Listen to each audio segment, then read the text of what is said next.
Want to welcome everybody to another episode of Learning by the Lake.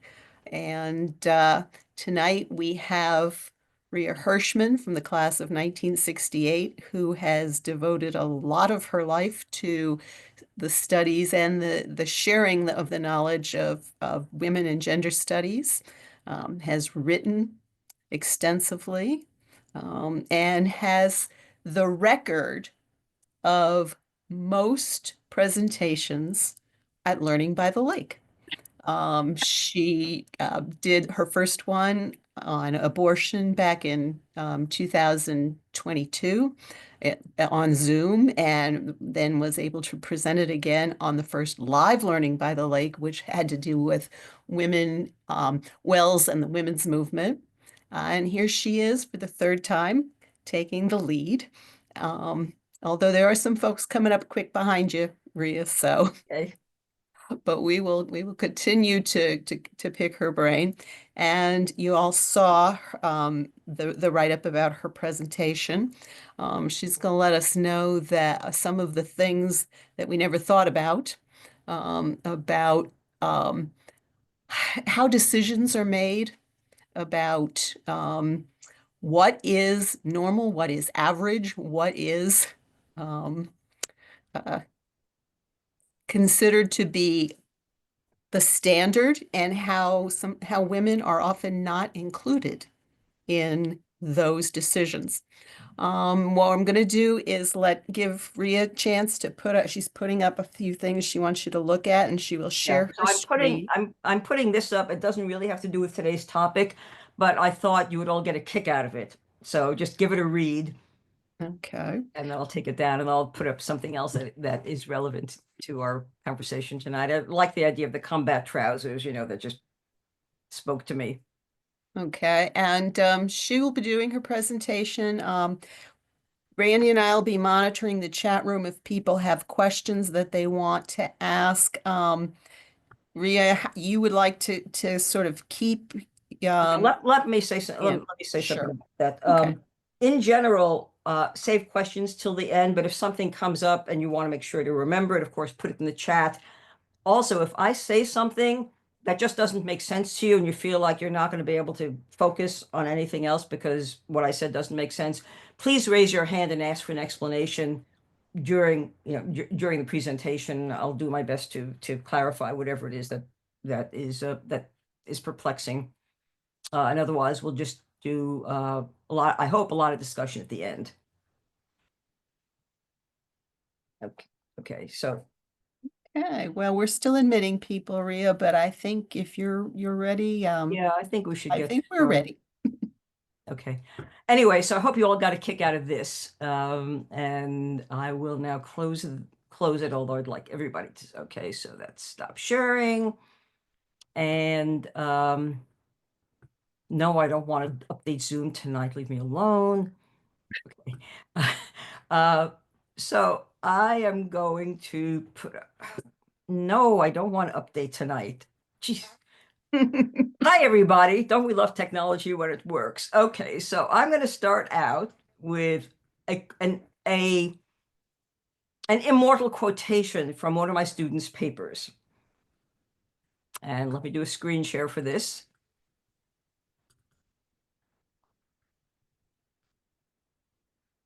The top one. One of my students wrote this. I'm not sure, you never know exactly what students hear when you tell them something. So evidently, men are usually the default and women are the side chicks, is what one of my students heard. And I just thought you also would get a kick out of that to start us off. And then this quotation from My Fair Lady, "Why can't a woman be more like a man?" is definitely part of the theme for tonight. What's below here is something that I will get to in a couple of minutes. So let me stop sharing the screen. Okay. All right. I didn't, Rhea, your screen we didn't come up. Did get not it. work. Oh, Okay. they didn't Sorry. see Let me your try this co-host. again. Okay. If Randy's the host, he may have to get. No, I should be able There you to. go. Okay. There we go. Now we're seeing what you were talking about. Okay. So Okay. the first one is a quotation from a student paper. As I said, you never know exactly what students hear when you say something. Evidently, someone heard that men are usually the default, which is true, and women are side chicks, which I guess has a certain logic to it. And then this is a well-known quotation from a song from My Fair Lady. What's down here with Mr., Miss, Mrs., I will get to in a couple of minutes. So I'm going to stop the sharing now. I'm going to start with a story. Many years ago, probably when I was in my late 30s, maybe early 40s, so we're talking a couple of centuries ago, I went to my local hardware store, and it was spring or summer, and I had on jeans and a t-shirt and probably sneakers and just, what I think of as normal female attire. And I walked into the hardware store, and one of the guys in the store said to me, "May I help you, young man?" Now, please be advised that I have hips. I have other body parts. I looked at this guy, wasn't wearing glasses, and I said, "Excuse me," and he repeated, "May I help you, young man?" And I went into high dudgeon, and I said, "I am no more a young man than you're an old woman." And yeah, Lisa likes that one. And he said, "Well, you don't have to get so upset." And I said, "Don't tell me how to feel." And I stormed out of that hardware store. Now, what that made me think of, and the reason I'm telling the story in relation to tonight, is it gave me the thought that everything or people are assumed to be male unless we prove otherwise. And the way that you prove otherwise, and again, I was dressed in normal New England summer, spring clothing. And the way you prove otherwise is by behaving in ways that make men comfortable. That might mean dressing so that you are bound or diminished. It might mean sitting like a lady, which means, and I can't do this in front of a screen, but I used to do this with my classes. I would imitate sitting like a lady, and I would do this, and I'd ask my students, "Well, what am I doing?" And they'd say, "Well, you're hiding your genitals." And I'd say, "Well, that's true, but what else am I doing?" And the point was that I was making myself as small as possible. It may be that you are being deferential, or that you are speaking in a halting manner, which is very common. Any of you who've been in a classroom have probably seen the phenomena that it's much more common for young women to raise their hands, if they do raise their hands at all, and say, "Well, I'm not sure if I'm right about this, but," or "This may be wrong, but," where the guys will just go like, just shoot right into whatever they're going to say. So this idea that women that male is the norm, and that you show that you are not male by behaving in certain ways, is a big part of what I'm going to talk about tonight. I also want to read a poem before we go much further. This is by Muriel Rukeyser. I'm not going to show it to you, but I'm going to read it to you. And the poem is called Myth. It goes like this. Long afterward, Oedipus, old and blinded, walked the roads. He smelled a familiar smell. It was the Sphinx. Oedipus said, "I want to ask one question. Why didn't I recognize my mother?" "You gave the wrong answer," said the Sphinx. "But that was what made everything possible," said Oedipus. "No," she said. "When I asked what walks on 4 legs in the morning, 2 at noon, and 3 in the evening, you answered man. You didn't say anything about woman." "When you say man," said Oedipus, "you include women. Everybody knows that." The Sphinx said, "That's what you think." We live in a world in which women are the perpetual other. And that fact shows itself in any number of ways. And one way that it shows itself, which is very familiar to all of us, is in the issue of language. And I'm going to put this up again and do a screen share.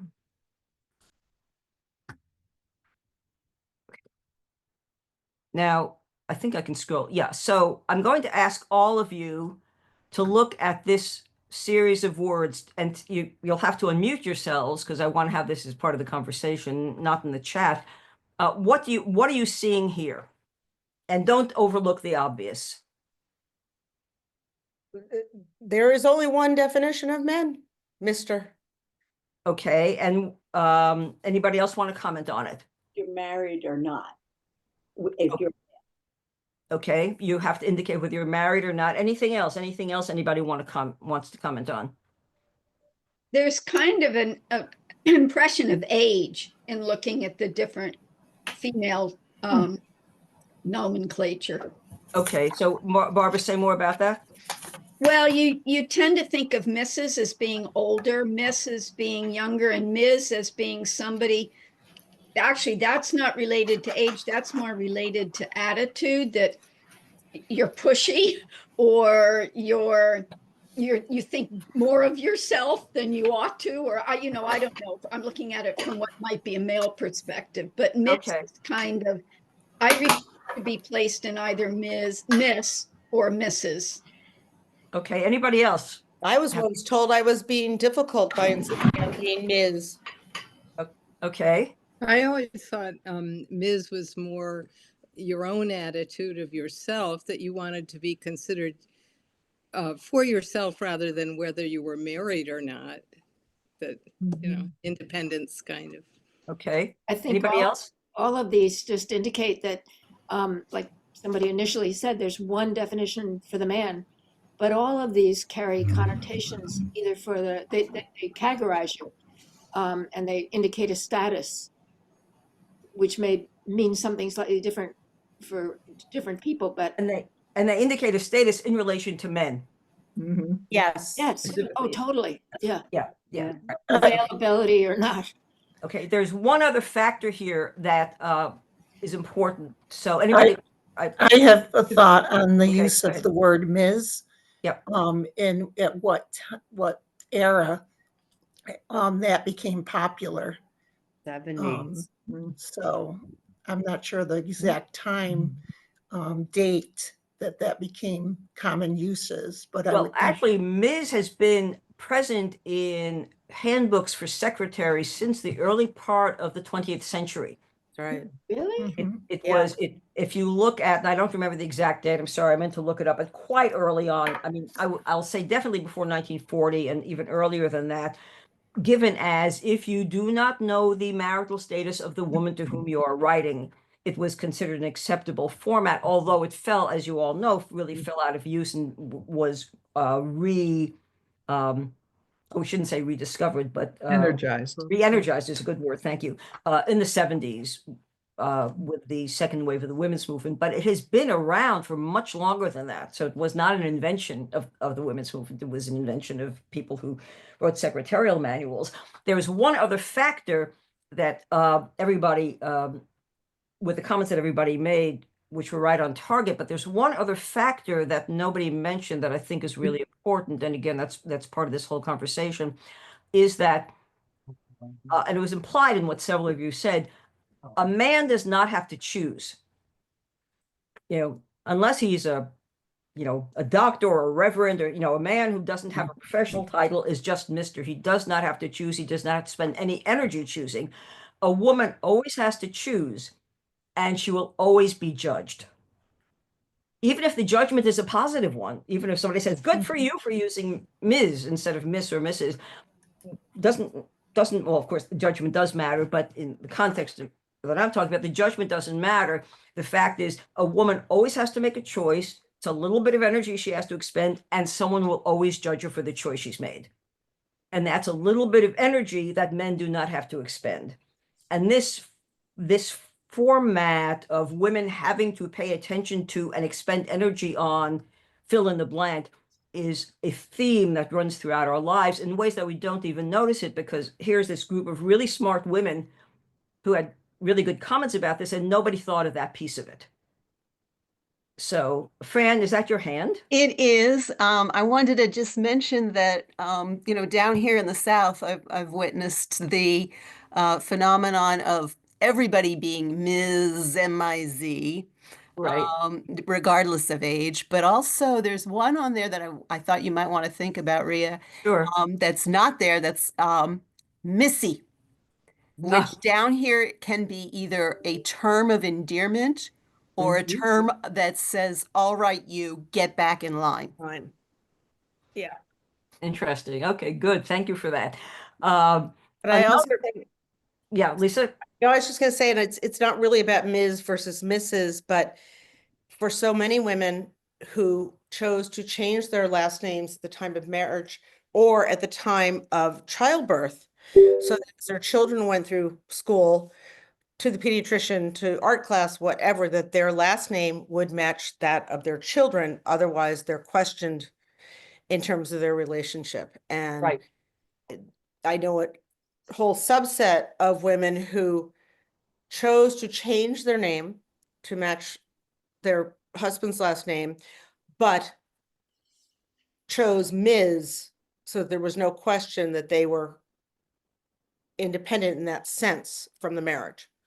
I'll take one more comment about this because then I want to move on. I have pages and pages. I really do want to stick to about 40 minutes so we have time for conversation. Rachel, I see your hand waving around there. Hey, um, thank you. So mix, I think, MX. Are you going to talk about that, Rhea? And okay. And then Gmail was starting when I was a student at Wells, and Rachel Porter was already taken, and you had to be invited to get it. Katie Fong sent me a code to get into Gmail. And so I was like, which one is it?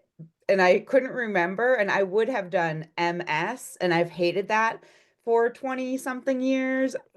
However, I refuse to change it until I have to, and That's it's right. finally full. Yeah, she's Miss Rachel Porter. Yeah, yeah. Anyway, Okay. that's all. Another area related to language, and I'll move on from language to something else, is the area of names, not last names, which we're alluding to now, but first names.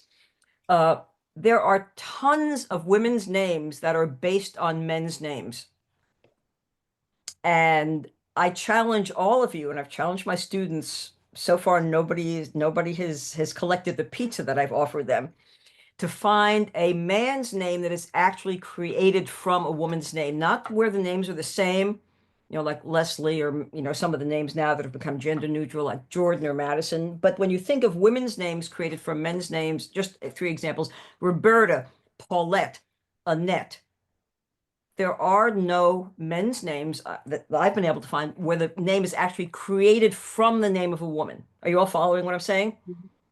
So, another area, again, that we wouldn't ordinarily think about, does this ruin our lives in some way? No. But it's another way in which the male is normative and the female is not only the other, but is the diminutive. Because those women's names that are made from men's names, the majority of them have suffixes that in English mean smaller. Like, again, Annette, Georgette, Paulette. It's like kitchenette. A kitchenette is a small kitchen. I don't know, is an Annette a small Anne, or a Paulette a small Paul? Sorry, and that's wrong. I'm sorry, Paulette, Georgette, Wilhelmina. Annette was the wrong choice. Okay. Is a Paulette a small Paul? No. But these names, again, that are made from men's names, by and large, not all of them, but by and large, are a diminutive. And this leads me to, anybody want to comment on that? Because I'm going to lead into something else from that. This is an example of the way that in many instances women, and I'm going to talk more about this in relation to medicine and some other issues related to safety, that women, if not invisible, are often viewed as just smaller versions of men. And ignoring women either ignored or viewed as mini men, results in everything from annoyance to inconvenience, actual threats to life and death. And again, we'll talk more about that. I'm going to skip over some stuff because I really want to make sure we get to a discussion. When I talk about a normative male, or the male norm, it means basing whatever, fill in the blank, and again, I'll fill in some of these blanks in a minute, on men's bodies, men's experiences, men's lives, and men's understanding of their bodies and their experiences in their lives. And I'm going to try to give in a few minutes a few examples of what I mean by the normative male and how the construction of so much of our culture on a male model has a negative impact on women. And I'm going to talk about 4 areas. There are hundreds, at least dozens. I'm going to talk about statues, bathrooms, design, particularly design related to automobiles. I just chose that one somewhat at random, and medicine and medical research. And then we'll see where we go from there. So first, anybody want any comments, questions so far? Still with me? Okay. So statues. Less than 7% of statues nationally are statues of real women. And it wasn't until 2020 that Central Park in New York, which has many, many statues, and I got to look up the number, wasn't until Can you 2020. repeat that statistic again? Yes, less than 7% of statues nationally in parks, I'm sorry, are statues of women. And I'm putting in real women because in some cases you have statues of, either Statue of Liberty, which I would not call a real woman, especially nowadays. And it wasn't until 2020 that Central Park had any statues of real women. And I'm sorry, I meant to look up the number of statues that were in Central Park, but it was a lot. And there in Central Park, there was a statue of a 14th century Polish king. There was a statue of Simone de Bolivar. There was a statue of some Italian politician, one of Beethoven. No women, except for Alice in Wonderland and Mother Goose. And finally, in 2020, and this is a whole other story that I won't get into, but I was actually somewhat involved in it. Finally, in 2020, we got a statue of some of the women who were involved in the women's suffrage movement. But up until 2020, no statues of real women in Central Park. And this is a model that actually exists nationally. I couldn't find anything about the number on the National Mall, but it's something similar. Very few statues of real women. So you may ask, well, is that really a problem? What impact does that have on our lives? And it doesn't, it's not life and death. It's not pain and suffering. But if all of the statuary you see of people who are worthy of being recognized as public figures, the vast preponderance, over 90% are male, what kind of message? And again, if you want to weigh in on this, and anybody wants to say anything about this, feel free. Take a couple of comments, and then I'll move on to something else. Anybody want to make any comments about this? Fine if you don't. No. Okay. Bathrooms. Bathrooms. Every bathrooms. There were no women's bathrooms in the U.S. House of Representatives until 2011.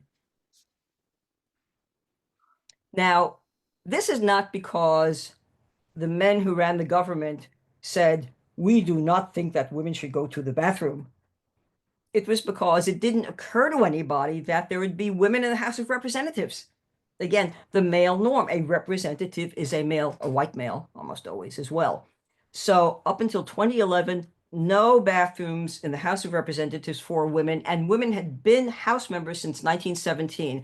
Anybody know, here's a little tidbit. Anybody know who the very first woman elected to the House of Representatives in 1917 before women got the right to vote? Anybody happen to know? Helen is looking like she is going to say something. No, okay. Just a really interesting historical character. Again, no time to talk about her. Her name was Jeanette Rankin, and she was a representative from Montana, and she was the only person to vote against the entry of the United States into both World War I and World War II. Just a little interesting historical tidbit. But anyway, so Jeanette Rankin comes to the House of Representatives. There were women in the House starting in 1917 until 2011. No women's bathroom. There is a statue of her though in Say what? I think there is a statue of her in the Great Hall in the There may well building. be. Yeah. There may well be. Rhea, Also, can yes. I just for a second interrupt? Sure. She was the first, and in about, I want to say it was either 1915 or no, it must have been 1917. She spoke at Wells. No kidding. Yes, brought to you by the Equal Suffrage League, the Cool. collegiate level pro-suffrage organization that was national. And Wells had a chapter beginning in 1908. I love this information, and Fran is very knowledgeable about the suffrage issue and how it played out on the Wells campus. That's her area of expertise. So thank you for that. Bathroom access is a perfect example of the difference between equality and equity. Would anybody, I'm sorry, I go into pedagogical mode. I can't help it. Would anybody in the class like to define for us the difference between equality and equity? Oh, don't be shy. I'm almost going to call on Renee. Equality is the same number of stalls, since bathroom is the Well, top. you don't even have to talk about bathrooms. You can just, in general, the difference between equality and equity. Equality is the same number of assets, if you will, for every group represented.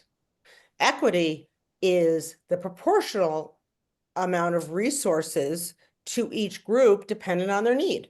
Yes, okay, that's a good definition. So equality means you treat everybody exactly the same. Equity means you treat people, you treat people in a way, as I'll just essentially repeat what Lisa said, that meets their needs in the best possible way.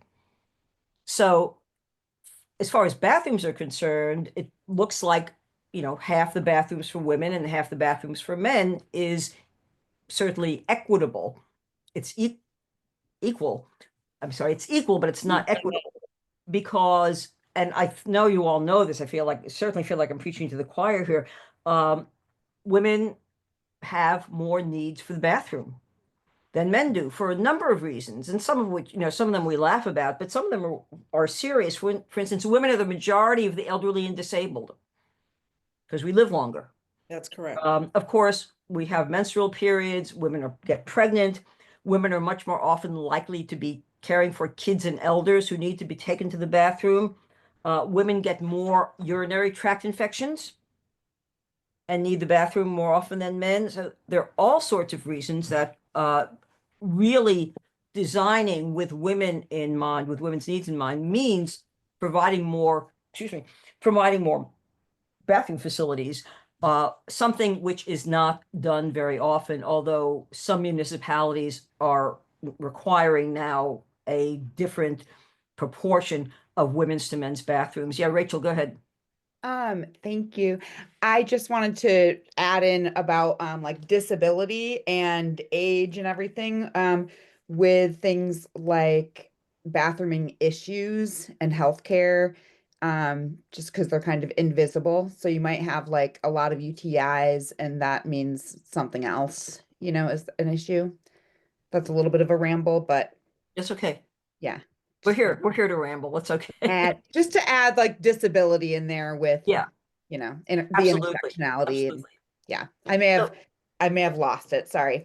That's okay. So interestingly, I was at 2 Broadway shows in the last couple of months, and at both of them, the line at the men's room was longer than the line at the women's room. Interesting. And I was sort of taken aback. And I think that they back into each other, and in terms of the actual facility. And I'm wondering if they had, reconfigured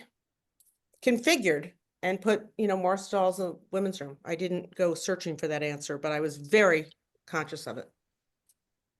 I would wonder whether, let me do I'm gonna not look at the chat because it's gonna distract me. I'm wondering whether it's a show where there were more men than usual. So what was the show? Do you remember? One was Gypsy. Yeah. And the other was, I'll think It's of it. okay. It's okay. One was Design overall, and again, I know I'm kind of skipping around here, but I'm trying to get in as many interesting tidbits as possible. So design overall is a huge area where the male norm presides, and one that's a particular favorite for me because I'm so short. The standard kitchen counter for the average person is, and I see Lisa over here nodding, so I'm going to ask you if you have something to add to that, is 36 inches high. The optimal height for the average woman who is about 5'4" would be a 31-inch high counter. That's a difference of 5 inches. I know when I go into my kitchen, unless I'm wearing clogs, I have the counters up to my chin practically, you know. Lisa, did you want to say something before I go on? No, just that I have a friend who years ago, I mean, 30 years ago. No, the other Lisa. There's a Oh, Lisa sorry. down here. Lisa Levine. Did you want to say something?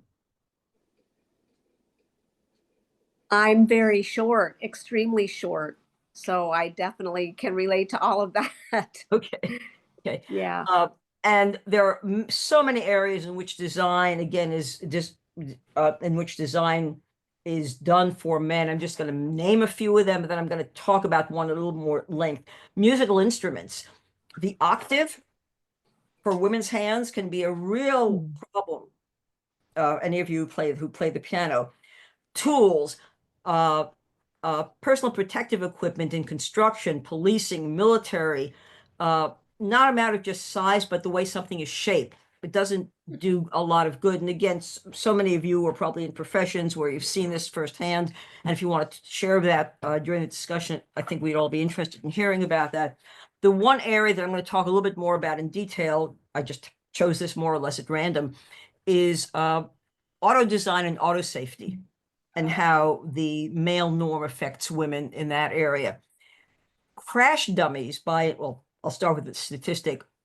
Although more men are likely to be in car crashes proportionately, women, and I've seen two statistics about this, and I have not been able to figure out how to reconcile them, so I'm going to give you both. This statistic I've seen over and over again. Women are 17% more likely to die in car crashes than men are. And women are either 73% or 47%, I found both of those statistics, more likely to be injured in car crashes. Whichever one it is, it's a lot. So the death statistic I've seen as fairly consistent across any of the research I've done. And why is this, even though men are more likely to be in crashes? It has to do with the design of automobiles and the design of crash dummies. And some of you may know this. Crash dummies have been built on the average male body. And it wasn't until relatively recently, I think 2011, where some places started to make female crash dummies. But instead of really making female crash dummies, what they did was something I mentioned earlier when I talked about diminution, taking the male body crash dummy and making it smaller. So instead of, like a 5'10" or 5'11" male, they started making crash dummies that are 4'11", 108-pound females. But just by reducing the size, not by changing the shape. Finally, some companies are beginning to make crash dummies that are built on a female body, not just smaller. Another problem with the crash dummies has been that all the testing, even when they've included female type dummies in the testing is done with the male as the driver crash dummy and the female as the passenger crash dummy. And of course, the impact of a car crash is going to be different if you're sitting in front of the steering wheel. Women tend to sit further forward in cars, and they are at greater risk during frontal crashes. Seatbelts, and many of us have experienced this, seatbelts don't accommodate breasts. They don't tend to accommodate pregnancy.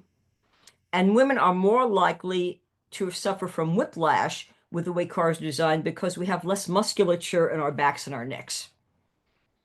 So all of these factors, and there are a lot more. I didn't want to totally put you to sleep with more of these details, but I think you get the idea that basing the crash dummy and the design of the car on what an average man is actually a matter of life and death. This is not just an annoyance or something that you roll your eyes about, not like having Alice in Wonderland as the female statue in Central Park. This is actually a life and death issue.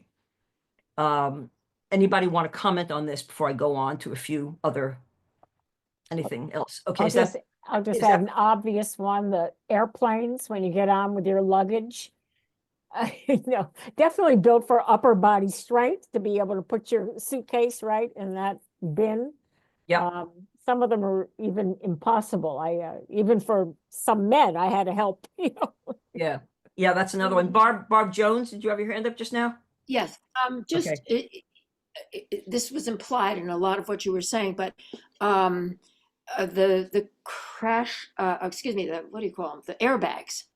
A lot of women are most seriously injured by the impact of the airbag because Right. of where it's located and how it confronts them, and they've been serious. I mean, permanently injured because of that, and even the location of dials.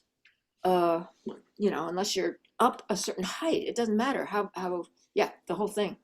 Yeah. Yeah. And So again, something that we airbag. encounter, in our everyday lives that you may or may not think about, but that really is out there, and there are statistics to show that this is not just an annoyance, but actually a matter of health, and in some cases, a matter of life and death. I'm going to talk a little bit, again, I'm keeping my eye on the clock here. Medicine and medical research, there's so much to be said about that. I'm just going to make a few points. And this is one that I just came across recently, and some of you may know this already. Women are twice as likely as men to develop Alzheimer's. And I think that that's pretty well known. What I didn't know is, and I did know that, that only 12% of NIH research, only 12% of NIH Alzheimer's research is centered on women. So women are twice as likely to develop Alzheimer's, partly because we live longer, but there are also some other factors that seem to be involved. Again, I'm not a scientist, so I don't want to talk about the science, but the statistical information is that. But only 12% of Alzheimer's research through NIH is devoted to research on women. I think all of you know that what I'm about to say next, which is, just raise your hands because this is something that's been in the news a lot, that women are much more likely than men to die of first heart attacks. How many of you know that? Okay. Something like 49%, I think the statistic I have, are 49% of women and versus 36% of men die of first heart attacks. But let's talk about why for a minute, because there are a few different reasons, and I think each one of them is worth a mention. So what are the reasons that more women than men die of first heart attacks, specifically first heart attacks? Anybody? Yeah, Women Helen. don't go for care. Our symptoms are different. It's not the classic male symptom of the elephant on our chest. Okay, so symptoms can be the same, but also women also often have different symptoms, including nausea, general feeling of malaise, so on and so forth. Okay. A pain shooting up the arm or the leg is another one, or indigestion. Okay. Anybody else on this want to say anything about this? Yeah, Lisa, go ahead. Women, it's just like the whole Go Red for Women campaign. Women tend to minimize any symptom they have and not believe they're worthy of calling out for emergency help or care. Right. And they also may be ignored by when they go for medical care. Yeah. They may treat them differently, like, oh, it's stress or whatever. Right. So you put all of those together, and it's often the case that women themselves don't realize they're having a heart attack, so they don't go for treatment or for emergency care. Because the idea is that we'll just sweat it out. We're caretaking for everybody else, and we'll just sweat it out. Yes, but we also don't know that that's a heart attack happening because Agreed. we learned about, and also the people seeing the woman will not recognize the symptoms, and it'll take much longer to get treatment. So I think that is one that's out there that people know about more than about some of the other stuff. A 1993 law mandated that women have to be included in all clinical trials. Before that, clinical trials didn't matter what the medication was, what the procedure was, done only on men. But the trick to that law, there are a couple of wrinkles there. One is that there are a lot of drugs that are still on the market that were approved before the 1993 law went into effect. And I'll say something else about drugs in a minute. Also, that law did not require animal or cell studies to be gender equal. So you could still do animal testing or cell line testing on male animals or male cells only. And of course, that's where research starts. But also, if I'm not correct, if I'm correct or not wrong or something like that. There's so many tests that haven't been carried out because of our different body parts. Right, exactly. Nobody was looking at the hormonal effects of hysterectomy or oophorectomy on women because guess what? It didn't happen to men at all. Yeah. And Right. also, I'm going to throw out a few other tidbits about medical research, and then I'm going to try to wind up because I want to leave plenty of time for conversation. I have lots more tidbits if you want them. If nobody has anything to say, I'll just keep talking, but I doubt that that's going to happen. So vaccines, so much in the news lately, women often have stronger reactions to vaccines than men do. A stronger immune system responds. And of course, I think you all know that women tend to have more autoimmune diseases than men. Our immune systems work differently.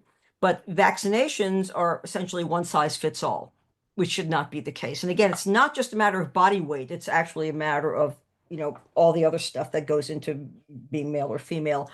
And as I say this, I understand that there are people who are intersex and people who don't fit the classic definitions of male and female.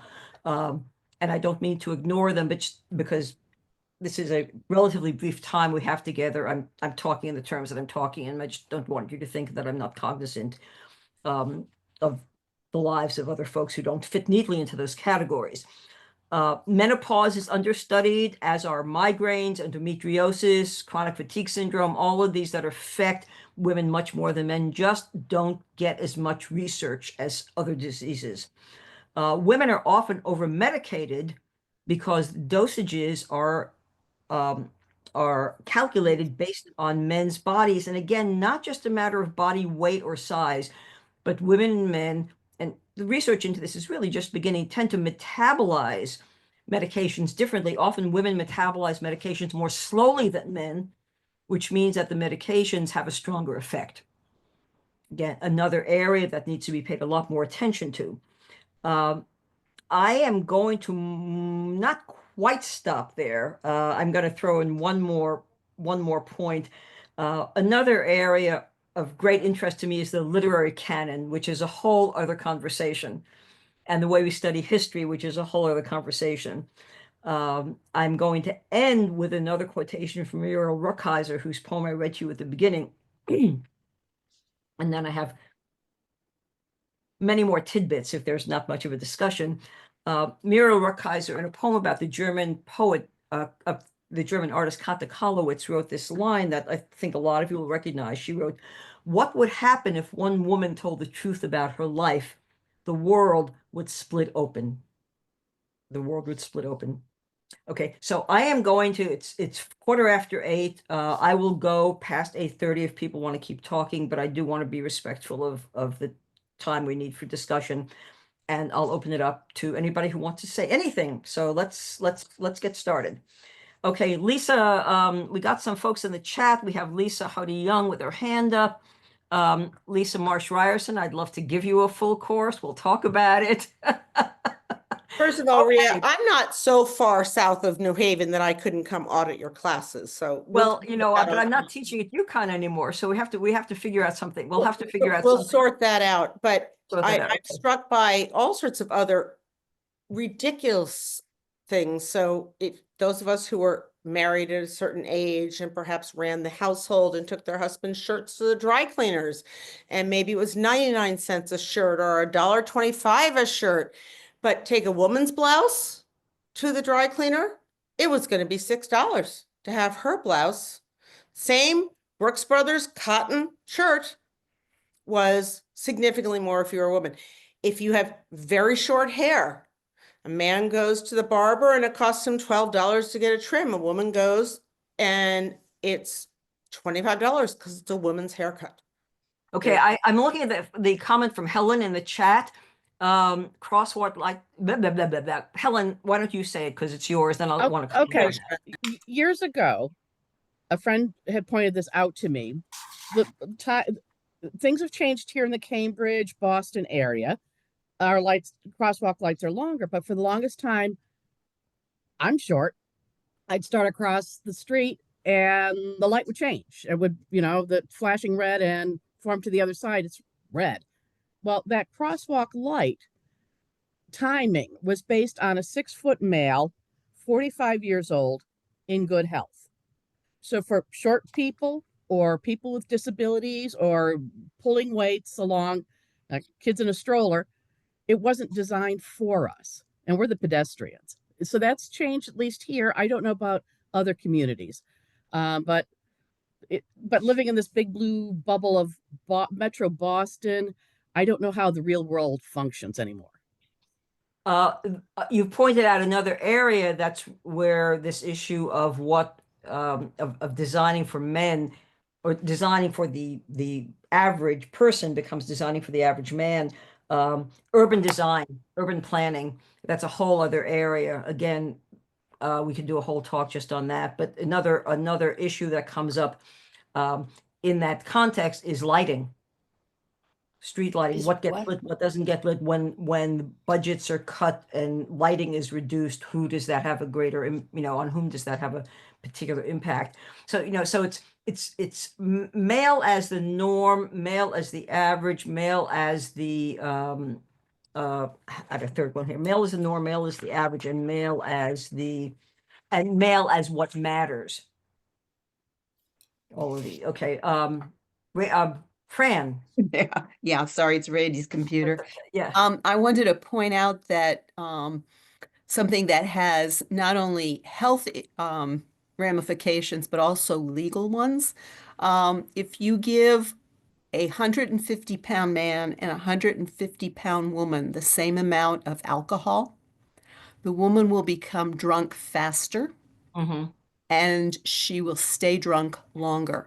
The way our bodies metabolize alcohol and the fat content differences in our bodies means that we are more at risk possibly for developing problems with alcohol consumption. And we also have, the whole issue of what is 0.08 or whatever your state's legal limit is for who's driving drunk. Yeah. And you bring up something else that reminds me of women are more vulnerable. Of course, children are also more vulnerable to pollution because their bodies are smaller. And women are more vulnerable partly for that reason, but also because body fat.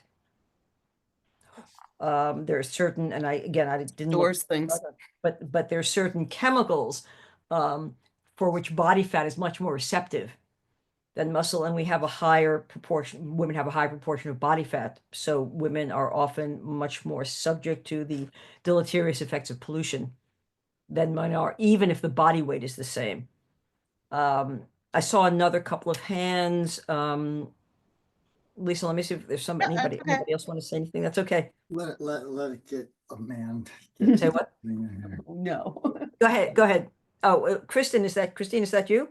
Did you have your hand up? No, okay. Lisa, go ahead.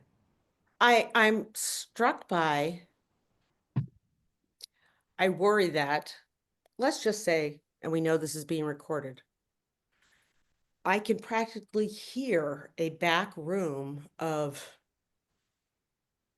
seriously right men saying, well, if you can't hold your alcohol and you need to go to the bathroom more because you get a period. And, we're acknowledging these differences, but I fear that those differences become targets that, well, of course you don't belong in the House of Representatives or in the Oval Office or anywhere in between because you can't hold your booze and you need to pee more often. And God knows you got to nurse those babies and keep those tits covered, whatever. I'm being a little flagrant. Helen's nodding at me. Thank you, Helen. I have an interesting. Marty has her hand up. Go ahead. Rhea, you raised the issue of bathrooms, restrooms at the Capitol. You did not dare to go into the more recent issue where Congresswoman Mace from the state of South Carolina, not my representative, has taken such great issue with, and I have totally forgotten the poor woman that she has been attacking in terms of transgender. McBride, Sarah McBride. All right, and Sarah, I think, has taken the high road totally in terms of saying, okay, I can deal with it. More power to her. I don't know how she's doing it. Maybe she doesn't sip water or anything, but I mean, that's sort of the extension of what you're talking about. So. It is, it is and it isn't. It's an extension in that it's a terrible injustice based on what someone's perception of what someone else's body should or shouldn't be. But it's, I guess it is. Yeah, I was going to say something else, but it's not specifically about the idea of a male norm and how the normative male affects women. I think it's a slightly it's an important issue, but I think it's a slightly separate issue. But I'm glad you brought it up because it's really infuriating. And every time I read about it, I want to do bad things to those people. Barbara, go ahead. Yeah, one thing, I don't know where the hand is, but There's two Barbaras. Oh, I'm sorry. Barbara Snap. Okay. An anecdote from my youth. I remember my dad saying that women should never be pilots because when they got their period, they got irrational. And I will say, do credit to my dad as he aged and I got my PhD and everything else, he changed. So men can change. The other thing I wanted to say is given the difficulties we've talked about and the fact that the world is stacked against us, I think the more powerful people in this world are women because we have had to make our way against a lot more obstacles than a lot of men have had to. That doesn't make us better necessarily, but I think it makes us more resilient, more adaptable, and in that sense, a little bit more powerful. Oh, I think, and I remember the talk you gave, Barbara. Yeah, I think I tend to agree with that. Karen Lewis Foley, did you want to say something? Or you're just saying no? Okay. I'll just throw in this tidbit because I know it's something we've all experienced. And let me just go back to the issue of Sarah McBride and what's happening to her. You have to wonder why the far right is so obsessed with people's sexual preferences, their gender identity. You just have to, and that could be a whole other conversation because that's what's going on there. And I have some thoughts about that, but I think I think that would be a somewhat different topic that we're talking about tonight. Somebody, you were talking, Helen, you were talking about the crosswalks being developed for 6 foot tall men, blah, blah, blah, blah.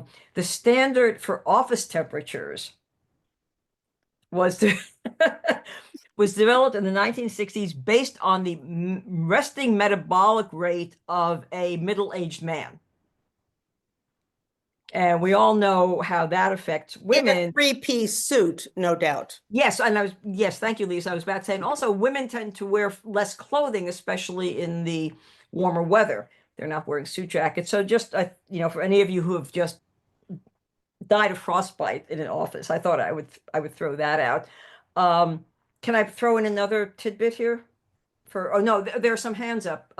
Christine, let me get people's comments. Go ahead. Hi. Yeah, I think one thing that I've been amazed with lately is the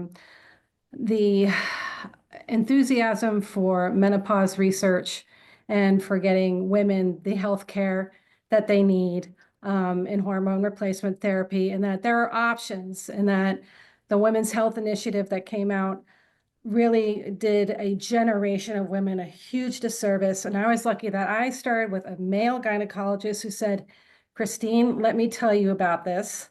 Let me tell you about how hormone replacement therapy can help you. And it's just amazing how now, because of Instagram and social media, there are doctors, urologists, gynecologists, cardiologists, you name it, neurologists, who are getting on this wagon promoting menopausal health and postmenopausal health and perimenopausal health. And I didn't even know there was such a thing as perimenopause. So I think we're on a good road regarding that, but there's so much that women don't know about, and even their providers don't know about. So my concern, of course, is that given what's been happening in Washington, the cuts to research are going to probably, we're not going to escape those kinds of cuts. But yeah, I mean, you're right. But we are vocal, you know, and it's like the women and men providers are very vocal about this and getting the word out. And it's much better than it was even 10 years ago. I think that's true. I think that's true. Yeah. Karen, go ahead. You're mute. Yeah.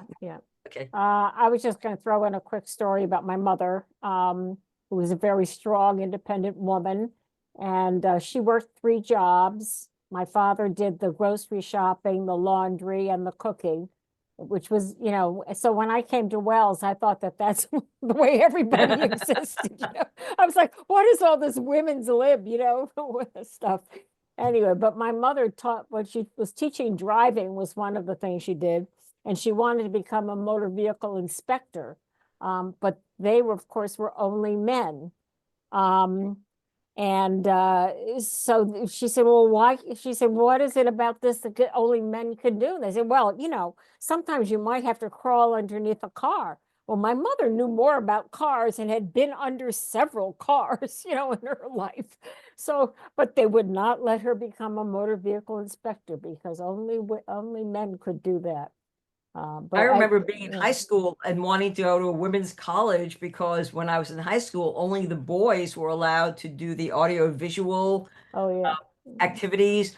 And the big deal about audio visual was you got to wheel the projector into people's classrooms and run the projector. It's like I couldn't do this, but anyway, no, that I'm sure we all have stories like that. So I don't want to get too bogged down in those. So let me get some more comments. Randy or Fran, whoever has a hand up. Randy is going to talk, and I may be the only male in attendance, so this is good because you'll get a little different viewpoint. I'm 6'1", and I've been 6'1" for 50 years or more. And particularly 50 years ago, that was about 1 standard deviation greater than the average height of the population in general. Men, women, children, you know, the whole works. And when I was 45, I ruptured a disc in my back. And it's horrible. I don't know if anybody's been through that, but it's the most pain I've ever been in. And I know it every day since in the years since then. I know it every day. Well, none of my parents had back issues. None of my grandparents had back issues. And I thought, what am I doing wrong? Well, I'm taller by a good bit than all of them, probably because of better nutrition. They grew up in the Depression and, you know, times were tough. But I realized, and my spine doctor explained to me, you have to slouch down to everything. Desks are too low for you. Car seats are too low for you. You know, everything you do, it's too low and you're slouching down. Washing dishes at the kitchen sink, it's a killer. I need another 3 or 4 inches. In fact, the table that I'm using right now is a table that I had built specially for me that's tall. Uh, and it's the only way I can stand to be at my computer all day long when I was working. And when I get up in his chair, I can't get down. Yeah, well, and so I want to just suggest to you all in a long-winded way that it's often not times perhaps so much gender as it is size. Size is a killer. And there, you know, I realize that the whole world's not going to adapt to my size, but size has killed me. And you might think being taller is better, but I'm here to tell you, ain't necessarily so. So, you know, I mean, there are a lot of That would be a considerations. good lyric. It ain't necessarily so. Oh yeah, I've heard it somewhere. Yeah, and you know, it's not necessarily something that you tend to think about, but man, I've seen it firsthand. So enough said, but a very interesting conversation, and I've enjoyed hearing all the points of view. Yeah, Marty? Yeah. Oh, Oh, Marty, Rhea? I thought, yep. Okay. I don't. Barbara Where? Jones trying to how get did- in, but she doesn't have her raise the hand button. Okay, Barb, go ahead. I thought Marty had a hand up. Go ahead. Yeah, I don't know how to get in. I don't know where the hand thing is, but I just wanted to mention that and going back to the medical is the development of birth control Oh, yeah. and the profound effect that has on female body. I don't care what kind you're using, and the fact that it is not 100% no matter what it is. And the other thing that is just which nobody has mentioned to me is the single most important thing: bodily autonomy. The Oh, of assumption course. that your I just life, thought that went without saying, but no, go ahead, Barb. I'm kidding. Go ahead. well, no. I mean, the hypocrisy on that is just no. You Stunning. can't assume Stunning. that. No, I think that the whole reason that this has been able to go through is because people don't assume that you have the same, should have the same bodily autonomy that anybody should have. Because you're Yeah. human. What is the phrase? I'm going to get it wrong, but a man could sleep with a different woman every day of the year and father 365 children. A woman can only parent, carry, and deliver one child in 9 months. And why is birth control considered a female responsibility, a female? I'll shut up now. Rhea, you told me to be prepared to talk tonight. Yes, I know, it's okay. Oh, I see Ruth has her hand up, and then I want to throw in one or two other tidbits. I want to say something about AI, because we're all living in that world now. So Ruth, go ahead. Okay, I just want to point out that we have so many things that I don't think we even think about, but just the way we're addressed. Like you'll have a young kid at a grocery store say, "So Missy, did you find everything you needed?" Or, "Hey, young woman, how you doing?" That's supposed to be a compliment, apparently. Or, "Hey girl, how are you, little lady?" And usually I just laugh, just because it's like silly, But one time I took that on and I said, I don't think that's very respectful. And he said, "Well, I'm just trying to be nice." And I said, "Okay, boy, how are you doing today?" He goes like, "I'm a young man." I said, "Seriously? Not if you're taking other people's." I said, "I know you're trying to be nice here, and I know I'm trying to not be nice, and I'm doing a pretty good job, and I could be worse, but just think about it, So, and we are addressed lots of times as, "Well, little lady, what do you know about this? Let me start this car that won't start for you." And I already know it's not going to start because I know what's wrong with it. But, those kinds of things. It's just the automatic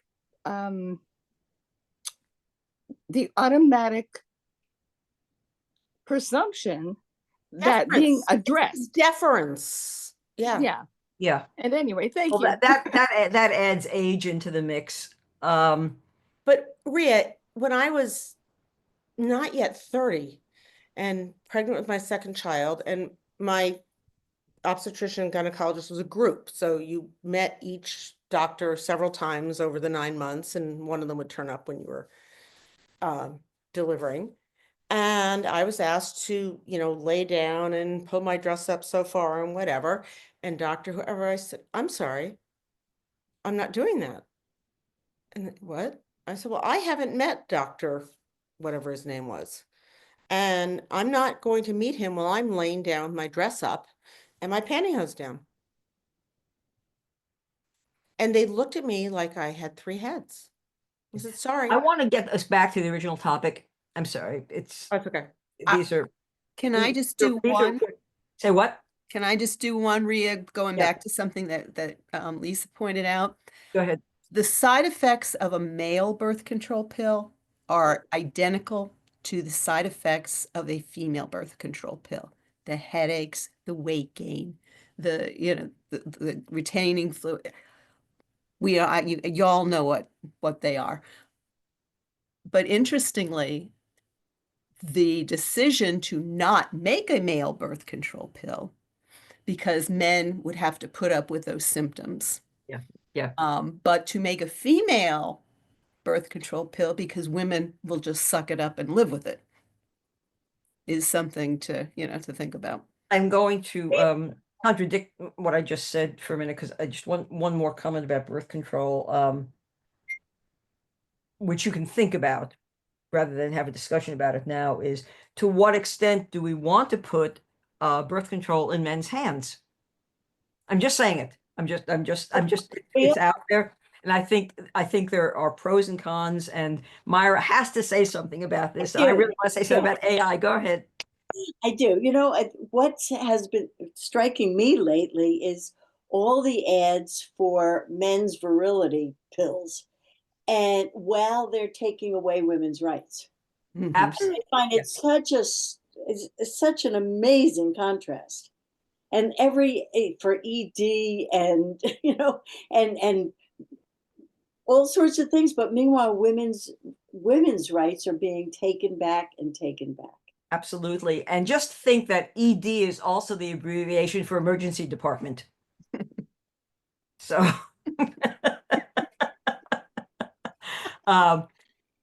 in fact, okay, so this all you have to do is look at the Catholic Church. The Catholic Church, if you work for the Catholic Church, any of the dioceses throughout the country, I'm sure in other countries, their insurance will not cover birth control for women. Right. But they cover Viagra, whatever it's called. Yeah, no problem. Let's just let men keep impregnating women, but we're not going to help women stop getting impregnated. I think that, there's no doubt that we are seeing a horrific backlash against women's rights in so much of the world, and certainly right here in the good old USA. And, and I know that people of my generation and a little bit before and after are thinking, oh, we're still doing this? And again, that's a slightly different conversation. All of these conversations are related. It's just that, which direction are we going to go in for the few minutes we have left? So I'd love to have that conversation too at some point. I do want to say something about AI, about which I don't know very much. So perhaps there are other people here who would like to weigh in. Actually, I have one other tidbit I'll toss in that has to do more with the original topic of this conversation. Women are much more vulnerable than men in natural disasters. And Lisa MR is nodding, so I'm going to ask her if she has something to say about that. But I'm going to give you one example. In the terrible Indonesian tsunami of 2004, some of you may remember that, the female to male, male to female survival rate was 3-to-1. 3 times more men than women survived that terrible tsunami. And there are all sorts of reasons for that, primarily cultural reasons. Women stayed behind to care for, fill in the blank. And also, women were much less likely to be able to have been taught to swim or to climb trees. And so more women died because they could not escape. So again, the normative male, or that's not even really the normative male, it's something else. It's the ignoring of women's needs and focusing the cultural attention on men, and just assuming that women life skills. Swimming is a life skill. Assuming that women just somehow they just really weren't gonna matter that much. So again, 3-to-1 survival rate in that tsunami, and a lot of the women who died because they could not escape, because they couldn't swim or they couldn't climb trees. So Lisa, did you want to say something about that? Lisa MR, looked like you had something. I would say whole other topic. about ahead. women in disaster relief and the intersection of women and aging and vulnerability, living with low income. You're an as expert in. we So you age. want to say something about that? Well, that it's true. Those same statistics, though they're a little bit variable, in the United States, and disasters also apply for many of the reasons, Rhea, that you outlined, and also because of social networks. Though women have strong social networks in many ways, it's the lack of connection or focus on women having a connection to community resources that would really matter in times of disaster. Yeah. And again, a whole other area to talk about. Let me say something about AI. I just one statement about it. A very recent UNESCO report, just a year or two ago, actually a year ago, just exactly a year ago, found quote unquote pervasive gender bias in generative AI tools. Pervasive gender bias. And of course, so much of what we're doing now is AI based or AI related or AI adjacent, medical care,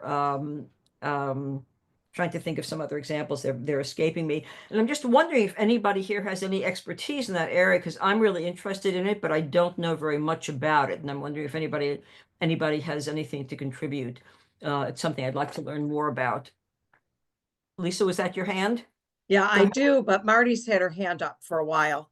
Oh, Marty is okay. Sorry. I thought Go, Lisa, go. Yeah, I could. Again, this would be another really interesting topic. So the good news here is that there are many women entrepreneurs who are in the build space now for entrepreneurial ventures around AI and how it will be used across many sectors. But remember that foundationally, AI builds upon a database that exists that is biased. So when you think about large language models, which are the foundation of the use of generative AI, all of the biases that are built into the way information is pulled. So it certainly is about gender, it's about race, it's about other systemic racism and discrimination, because that exists in materials. You all know that, those of you who have been scholars, and there are many of you, and academics over the course of your careers. There are, however, some groups that are building new large language models. So one that deals primarily with race is Latimer AI. And there are a number of researchers, scholars, and entrepreneurs who are really forcing the dialogue around equity in AI. So it'll be both about the information, and it will also be about designing with people first. So whether that's women or other populations. And then it's another whole issue about access. Who will have access to AI and the tools that are dominating what is happening in learning, K all the way through post-secondary, what is happening to job loss and whose jobs will be taken away, and how we reskill and help individuals across a lifespan and a health span to have access to the tools and the skills that will become necessary to connect to resources and incomes that have sustaining wages. So another great session we should be having. Is there, Lisa, I'll ask you, but maybe somebody else has a comment on it. I know that one of the concerns, certainly about AI, is the use of deep fakes. For sure. Which are much more likely to have an impact on women. Does everybody know what that is? Oh, absolutely. Is there anyone who doesn't? Because if you don't, this is the place to explain what a deep fake is. Karen, okay, Lisa, do you want to, I'll let you take that. No, others jump in, Rhea. You've obviously know about them as well. There have been a lot of articles about deep fakes just this week. Yeah, I mean, where you can use AI to manipulate images in particular, either still or moving images, so that you get something that looks like it's real, but it's actually a deep fake. And the particular impact that I'm thinking about, although it has many, many potential impacts, is the one where these kinds of deepfakes are used to target women in pornographic, Correct. I was going to say it's Right. they're kind of revenge deep fakes, and it is certainly about pornographic, but in other words, deep fakes that help to continue to embed stereotypes about individuals based upon their identities or attributes that are attached to us because of our gender or other identities or intersections thereof. Yeah, and one of the issues is, you know, how do we control this? And this Yeah. is, And what are the ethical uses of AI? But listen, the genie's out of the bottle. And so now what we have to do is come together and be sure that we can have guardrails and use cases that are ethical. so maybe you need to do a Happy Yeah. to at some point if it's of interest. Okay. on AI. Hmm. Does anybody want to share any other experiences about any of what I have talked about very quickly, and, you know, just racing through a lot of stuff? Yeah. Marty's hand's still up. Marty, finally, we'll get Marty. Go ahead. Well, Rhea, first of all, I want to thank you for what's been a great and enlightening discussion. Also, I want to revert back to an earlier topic that you did about abortion. And it occurred to me when we were talking about male birth control, all this business, quote unquote, about abortion rights and a woman's right to take care of her own body. A woman does not get pregnant without the assistance of a man. Now, You know, I'm know that. 70 plus years old. Who knew? Who knew? I just told you. So, I mean, it's ridiculous if you ask me. So, Wow, I could have had a V8. Yeah. Go ahead, Marty. Sorry. So continue your thought. Go ahead. No, I mean, That was it? like, what are these male bozos, you know, and various legislators? Why are they harping on women's bodies when women don't get pregnant without men? Huh? One comment that get I'll it. make. One comment that I'll make about that is that, and it's something I've said before in other contexts, the backlash against women obtaining a greater degree of power and autonomy, that backlash is always played out on women's bodies. You look at any time in history, I'm thinking particularly of American history because that's what I know. I don't presume to speak about other cultures. But any time that women have achieved a notably greater degree of equality, equity, and autonomy, there's been a backlash, and the backlash is always played out on women's bodies in one way or another. Now, this is depressing, but I think it's true. So that's a not very happy answer to your question, Marty. But I think it's historically accurate. And we'll see this again. I mean, it's absurd that those of you who have daughters, younger daughters, will see that those daughters are going to have fewer rights than you did when you were coming up. What was frightening to me just a few weeks ago, and I don't remember the context of I'm blessed to have 3 grandchildren who one lives a mile and a half away, the other 2 live 10 miles away. But my younger granddaughter, who's 4.5, said to me very recently, and I just don't remember the context. I'm blessed to be able to say, "Oh, guys, can I just pick her up and take her to school today?" Because she lives around the corner. And she said something to me the other day, or in the last month or 2, about boys being better than girls. I said, "What?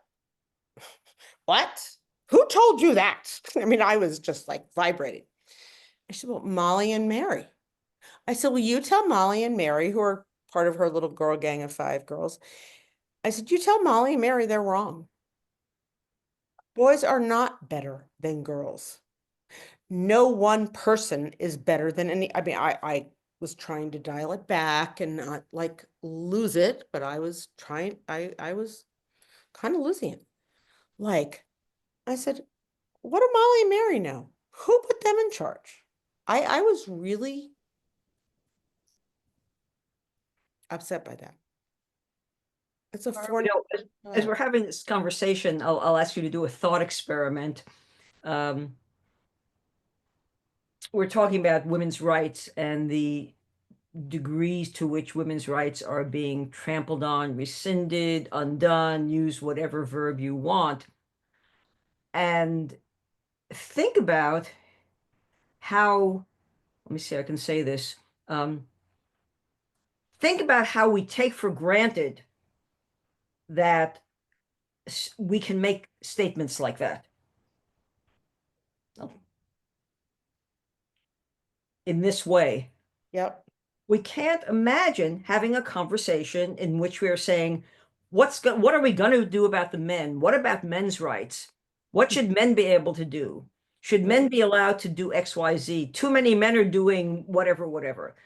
Please. Just do that thought experiment and think about, no matter how supportive you are of equality and equity between the genders, we still take it as a given that a conversation like this will be about women as the other.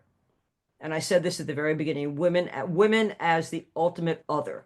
Yep. We talk about, again, women's rights. We talk about what the role of women, all that stuff, fill in the blank, you know it all. I don't need to go, I don't need to read the whole list.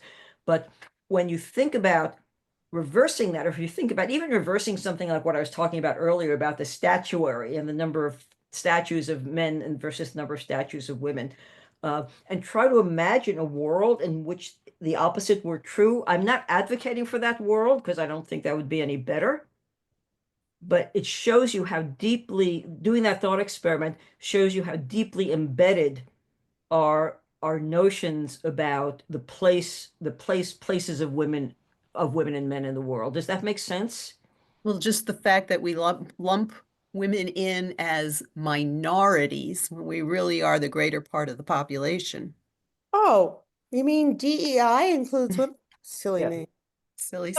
Barbara, did you want to make one? Yeah, I actually wanted to ask Rhea this because we've been talking about the fact that women are the ones that are placed as second-class citizens, or however you want to phrase it. That how much of this do you think goes back to the fact that there is, for the most part, a reasonably substantial size difference? I mean, is might making right that what we've inherited in a lot of other areas that have nothing to do with our size, but is that part of it?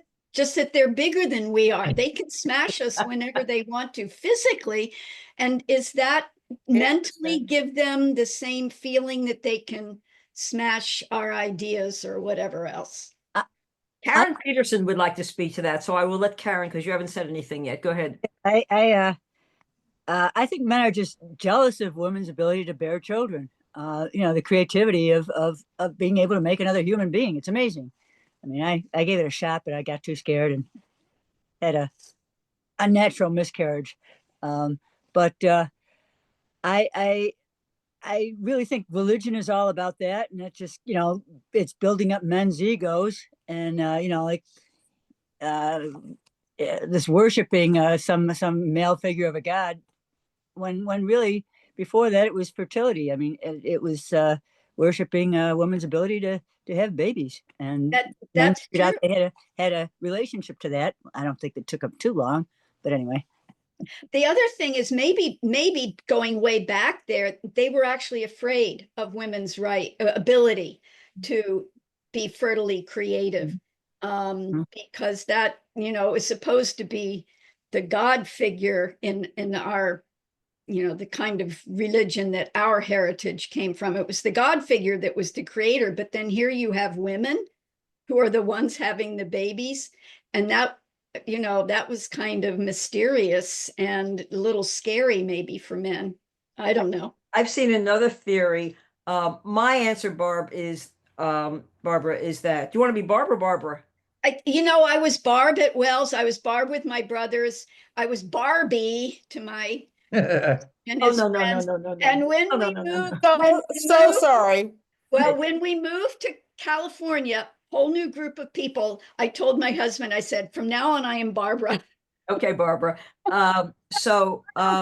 You guys call me. Oh, I'm going to say something about guys also, and that's going to make you all mad. There are so many theories about where male domination comes from, and I will not presume to make a pronouncement about it because there are so many theories. There's the childbirth theory. There is the power and size theory. There's the hunter-gatherer versus, agricultural worker theory. One other one that I've seen, which relates a bit to what you're saying and to what Karen Peterson was saying, was not so much the ability to pop out babies, but the ability to bleed and not die. Oh, that's interesting. As another reason for men to have feared women. And again, these are all theories. It's really interesting to read about them. I am not I'm not going to hold a brief for one over the other, but it's certainly, but I want to throw that one in, that women bled every month and somehow they survived. Now, of course, some of us think, almost feel like we didn't survive, but depending on how bad the menstrual cramps. I never framed it that way, and it makes total sense in terms of the different cultural heritages that isolate women while they're bleeding, because men just aren't going to deal. Oh, we could do a whole learning by the lake about menstruation. We could. Okay, I'm It's gonna be really interesting. Well, make a note of that. And we could do a whole nother one about menopause. Yes, we could. I would let someone. Now, Holly is like having a cow over here or something. So I'm going to say something about guys. Please do. I will. Women are not guys. That's true. And I know that, and of all the things we've talked about, this is like so not important overall in the world in general, and how it affects our lives. But it's just a little pet peeve of mine, which I will share with you. You don't have to share it. And I always also wonder what a pet peeve would look like. Like I know. 4 legs and a tail. Exactly. I know exactly what would a pet peeve. That's a different topic, pet peeve. But and I used to have this conversation with my classes. I'd say to them, if I said to you, next week I'm having a bunch of or last night or yesterday, I had 4 guys who are working on my roof. Would any of you picture women in that statement? And nobody would picture women in that statement. So I said, so if those 4 guys working on my roof are all men, how is it that you can come into this room of male and female and other people and say, hi, guys, and expect everybody to feel like they're being addressed? Fair. And I get that, guys has become a generic and And honestly, I'm not sure that I'm willing to die on that hill. But when I'm in a situation where I have control over the people in the room, like in the classroom, right, I can't use guys to refer. Obviously, that's not the case here. So, a lot of you are going to say guys, and my hair is going to straighten every time I hear it. But I would just like you to think about what it means to use a word that we all understand to be a male gendered word to mean both women and men. That's all. Just when I refereed girls' sports, I did not call them guys. So I take the admonishment, Rhea, but I did not call them guys. I called them ladies. So I say, ladies, we need to get, whatever. So Barbara, what sports did you referee? Soccer for both sexes and girls lacrosse. How cool is that? I'm going to ask a question. Okay. I see Jane has had her hand up a bit. Jane, I'm sorry, Jane. I didn't see your face, so I didn't see your hand. Hi, how are you? Nice to see you, I don't Jane. want to share my face tonight, but guys, really gets under my skin. McWhorter of the New York Times and a journalism professor at Columbia wrote 2 editorials about why guys were appropriate in our culture. It took me almost a year before I could get my female yoga teacher to come up with words to help her not use guys when they're all women in the yoga class. I go to restaurants. There were all ladies for dinner, nighttime, and the waitress comes up and says, how you guys doing tonight? My daughter, who went to Bryn Mawr, she says, how you guys doing, when she's talking to her parents. I know it is a bigger deal. 50% of the world are not guys. I know. And McWhorter, if I could write like he does, I would do a rebuttal, but I can't. I'm not doing that. In a way, I'm where you are and saying, this is noise because everything else talked about tonight is so much bigger and so much important. But it hits me every single day. Thank you for listening to me, Rhea. Yes, that's And okay, everybody Jane. else. Good to see you, even though all I see is your little yellow hand up there and not your face. But I know what you look like. She's in my class, Jane Bradley Herlicker. She's class of 68. Judith Latin has her hand up. Well, I have to just say that I am guilty. That, and I just grew up always saying, and I'm trying to think of where I must have gotten it from. But, you know, it isn't, I'm not thinking of, when I say you guys, I'm not thinking that these people are guys or men or boys or anything. Just, hey, you guys, how are you doing? But You if know, you were to it's walk funny, into, I couldn't generally trace where default I to- initially got it, but it must have been cultural in the but playground or if something. you were to walk into a room of people, you know, of various genders and people you did not know, because if you walked into a room of people you knew and said, hi, girls, you know, kind of his joke, people might laugh. But if you walked into a room full, if I walked into a classroom of people of various genders and said, hi, guys, I'm your professor, nobody would bat an eyelash. Right. If I walked into a classroom, again, new class, people don't know me, I don't know them, and said, hi, ladies, I'm your new professor, you better believe that eyebrows would shoot up and people, you know, there would be a different reaction, even if people really didn't object that much, but it would startle them. They would notice. If I said, hi, guys, it's like, you know, and it's, again, it's the male is that we don't have a female generic, although we should, because when you think about it logically, the word she includes the word he. Of course it does. So she should just be the generic. It's obvious. But Several hundred years of the male generic, we can have a few hundred years of the female. I often That's all. default to gang. And gang, I realize in a what's the word? In a city environment, in an urban environment, has a different connotation. But when I'm in whatever group, I'll just, hi, gang. Here we are. What are we doing about this? That's what we need, y'all. Yeah, you're right. I need Y'all and all y'all. But Fran, I'm a New Yorker. I just can't pull off y'all just the way y'all can. But I do. But the other thing, and this is, I'm going to presume I'm talking to a whole lot of grammar nerds.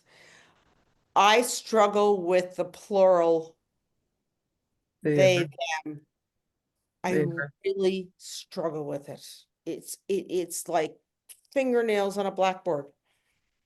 Help me understand how to cope with that, please. Well, it depends on the setting in which it's being used, I think.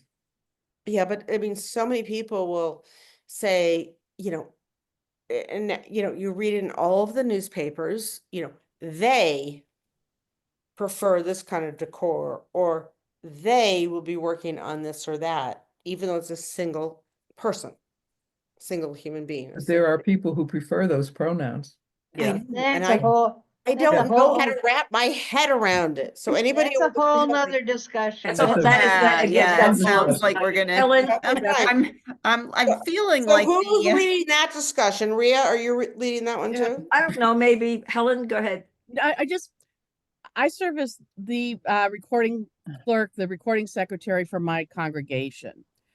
And we have people who use the pronouns they, them, and to make the grammar agree, I will then, instead of using using their pronoun, I'll end up just putting the person's name back in again.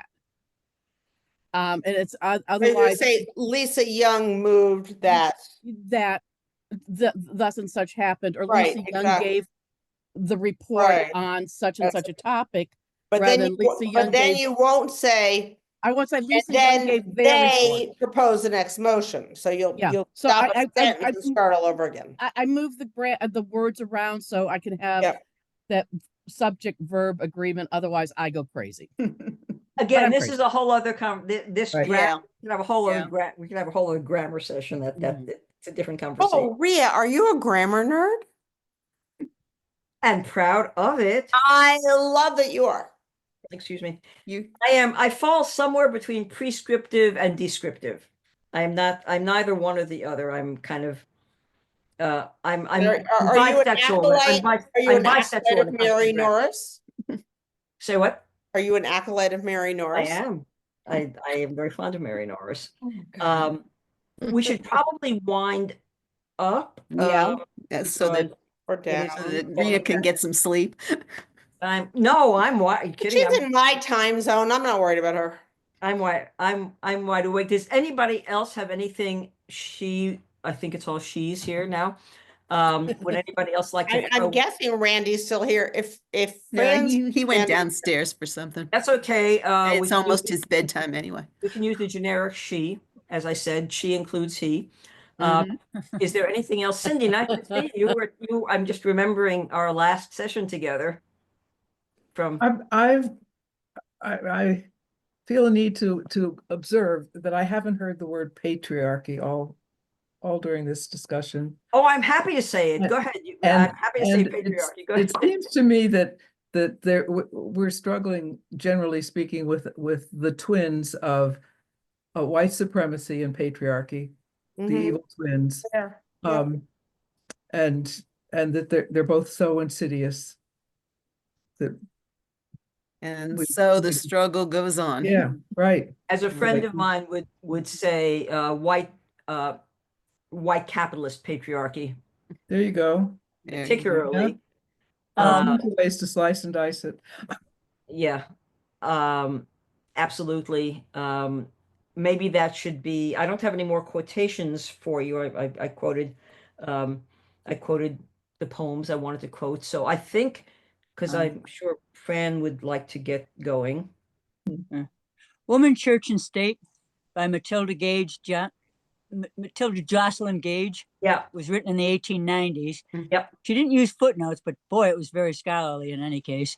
And then you have Mary Daly's Gynecology, or the Meta-Ethics of Radical Feminism in the 1970s, or about 78, I think. Yeah. I think those two books are, well, one for each century. Matilda Jocelyn Gage was, I think, the mother-in-law of the guy who wrote The Wizard of Oz. Yeah. Oh, yeah? Yeah. Weird little, I'm full of Well, little weird. if we're going to take